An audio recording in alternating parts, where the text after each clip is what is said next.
สบายดีตอนแรงทุกคนเนาะเวลา 18:44 นาทีฉะนั้นเราจะมาเทรด BTC นะในวันท็อปโดยเบิ่งกราฟทุกคนโอเคเอาเดี๋ยวแรกซื้อขึ้นเนาะสังเกตซ้ายมือเนาะก็คือโอเคฉะนั้นวันท็อปจะขึ้นตามนะทุกคนเนาะเราก็เลยกดซื้อไป1ออเดอร์มาลุ้นเนาะรุ่นกันทุกคนนะว่าจะไปซื้อได้บอ MACD ของ OKX ขึ้นงามๆเลยนะงอโต ไว้นี่นะจะไม่มีปัญหาเลยทุกคนโอเคเอาเดอร์แรกวินไปมาเอาเดอร์ที่2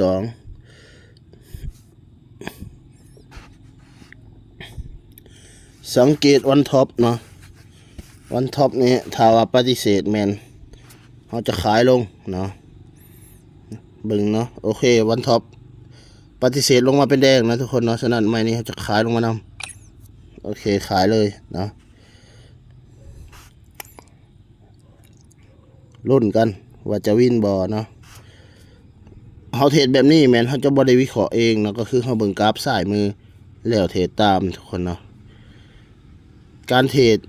ที่เบิ่งยังก็แล้วแต่เนาะแต่ว่าให้วินทุกออเดอร์นี่จะบ่วินทุกออเดอร์เนาะแต่มาเบิ่งว่าไว้นี่สปิดขายได้บ่เนาะทุกคนเนาะสังเกตกราฟใส่มือเป็นแถงแดงอยู่เนาะแต่มาเบิ่งว่าขวามือนี่จะปิดแดงตามบ่โอเคถือว่าปิดแดงเนาะปิดแดงแต่ว่าตัวนั้นขึ้นไปละตัวนี้ก็จะขึ้นตามเนาะโอเค2ออเดอร์ติดแล้วเนาะโอเค2ออเดอร์ติดมาเบิ่งออเดอร์ที่3ทุกคนสังเกตกราฟซ้ายมือยังขึ้นไปอยู่โอเคซื้อเนาะซื้อตามเนาะ มาลุ้นเนาะว่ามันจะปิดซื้อได้บ่ทุกคนเนาะจะปิดซื้อได้บ่ในใหม่นี้แต่ก็เชื่อมันเนาะถ้าว่ากราฟซ้ายมือบ่ลงนี่กราฟขวามือก็จะปิดซื้องามๆมาเบิ่งเอาเดี๋ยวนี้สิวินบ่นะทุกคนเนาะสังเกตซ้ายมือยังเขียวอยู่นะขวามือก็เขียวคือกันทุกคนมันจะน่าจะบ่มีปัญหาใหม่นี่นะโอเควินไป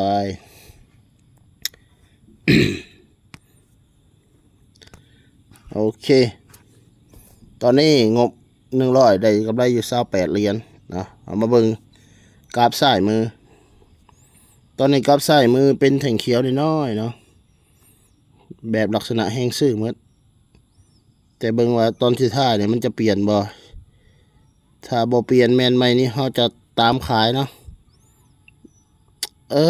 ตามขายบ่ทันถ้าตามขายทันนี่ก็งามเนาะทุกคน อย่าบ่ทันก็อย่ามันเนาะ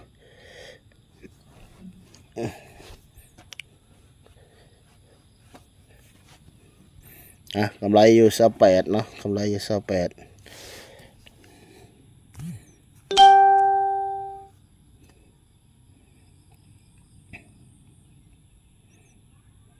มาลุ้นเนาะเดี๋ยวนี้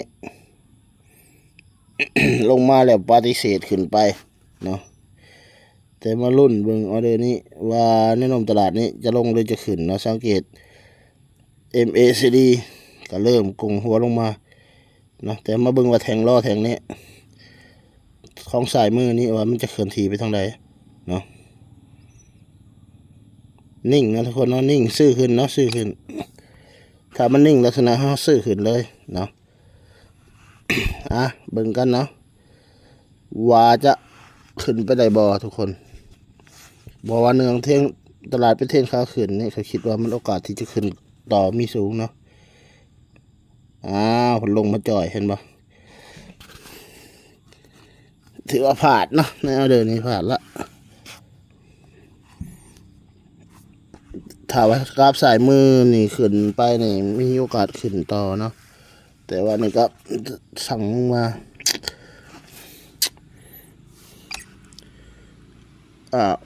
ไปกดออเดอร์ยังนี่ออเดอร์สื่อวะ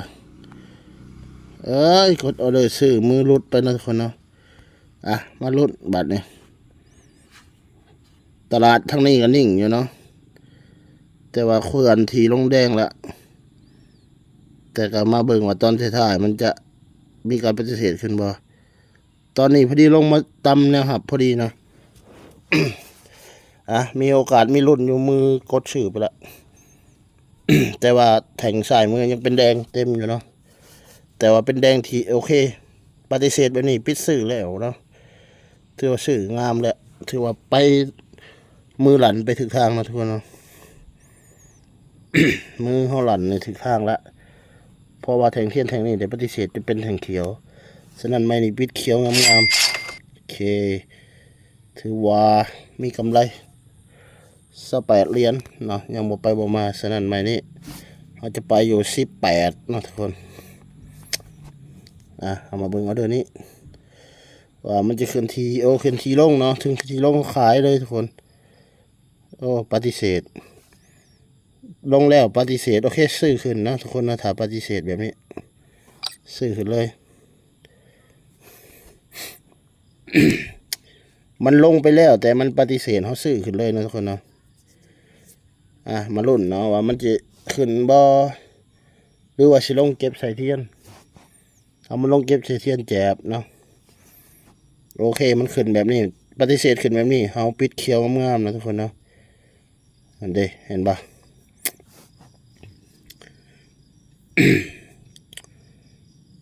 งามโอเควินไปตอนนี้กำไร45 เหรียญแล้วเอามาเบิ่งออเดอร์นี้เนาะสังเกตครับตัวสายมือนี่ขึ้นไปเป็นเขียวงามเนาะแต่มาเบิ่งว่าแทงต่อไปเนี่ยจะขึ้นเขียวบอเนาะตอนนี้มันจึงเป็นแดงโอเคขึ้นเขียวซื่อนะทุกคนซื่อตามเลยขึ้นสูงเนาะมาเบิ่งว่าขึ้นต่อได้บอคือขึ้นยาวแท้โอเคขึ้นได้ทุกคนขึ้นได้เห็นบ่กับสายมือเขียวบักเงาๆเนาะแสดงว่าขวามือมันก็เป็นเขียวคือกันทุกคนถ้าว่าบ่มีการปฏิเสธอย่างแห้งนี้ใหม่นี่ปิดสื่องามเนาะแห้งสื่อมาเต็มคาราเบลโอเควินไป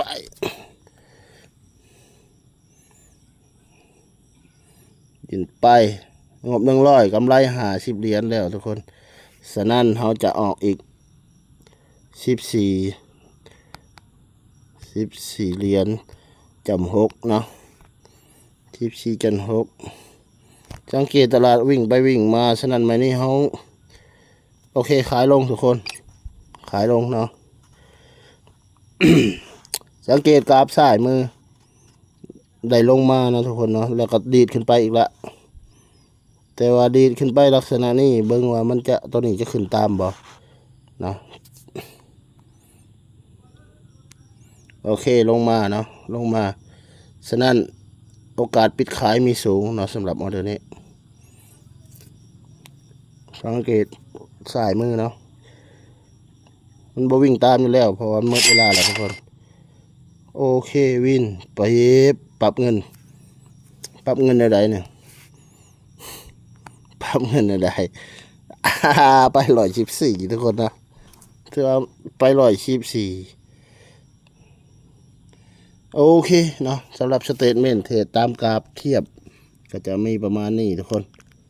โอเคกำไรหลายเลยหยุดคลิปก่อนเนาะบ๊ายบายทุกคนเนาะบ๊ายบาย